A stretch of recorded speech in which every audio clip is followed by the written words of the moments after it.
بل یو کس ته پوس کړی خوب چې یاره ما خوب لیدلی دی او داسې خوب مې لیدلی دی چې خوب کې مې سپي لیدلی دی او سپی چې کوم دی نو هغه د قرآن آیات وي د قرآن آیات د سوره قلم عتل بعد ذلك زنیم دا آیات وي سپی دی هغه وي دا مې په خوب کې لیدلی د قرآن آیات وي نو د دې جواب ولا بنوري ټاون والا ډېر عجیبه جواب ورکړی دا هر کس له پکار چې په دې باندې سوچ وکړي او داسې قسمه خوب کو ویني نو بیا داسې پکار هم ده چې په دې عمل هم وکړي هغه ته تپوس کړی چې ما په خوب کې یو سپی لیدلی دی چې هغه د قرآن د دې آیات تلاوت کوي د سورې قلم عتل بعد ذلك زنیم نو د هغې جواب یې څه ورکړی دی وایي ته د داسې استاز نه زده کړه کې یا ته د داسې یو دوست په صحبت کې چې هغه تا ته ښوونه کوي یا تا ته زده کړه کوي یا تا ته مخکې یو لار ښیي وایي ته د ده د صحبت نه ځان وساته ته د دغه د استاز نه ځان وساته د دغه شاګردي مکمل پرېږده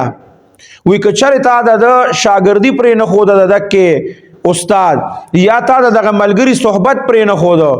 نو وایي ته ډېر په غلطه لار ده روان کړی وایي تا ته به ډېر غټ نقصان ورسي نو دا مو خوب دی کنه څونه عجیبه تعبیر دی او د دې تعبیر چې کوم دی دا بنوري ټاون والا ورته لیکلی دی چې دا اوس کوره د چا په وهم او ګمان کې راځي چې سپی چې کوم دی هغه د قرآن آیات وي د قرآن تلاوت کوي په خوب کې او د هغې تعبیر به داسې وځي دومره خطرناک به وځي چې یو انسان چې دی دا د انسان ته بس اشاره میلو شوې ده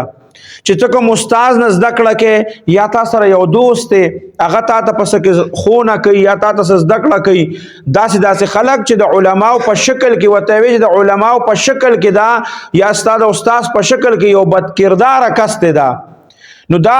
د دې نه دا خبره ثابتېږي چې نن سبا تاسو به وینئ چې خلکو د علما کرامو شکل جوړ کړی دی صورت یې جوړ کړی دی او هغه د خلکو عقیدې خرابوي هغه خلک چې کوم دي په بله روان کړی دی کله چاته وایي چې دا نشته څوک داسې ډېر خلک د علماو شکل یې جوړ کړی دی خو زموږ نوجوانه طبقه چې کوم ده نو هغه الحاد طرف ته بوتله او ډېر زیات ملحدین یې کړه د الله نه انکاریان کړه د پیغمبر نه انکاریان کړه په پیغمبر پسې ولا داسې ذهن جوړ کړه چې هغه په میډیا باندې په پیغمبر پسې او په الله پسې خبرې شروع کړي نو دا څونه عجیبه خوب دی او د دې دا تعبیر څومره عجیبه دی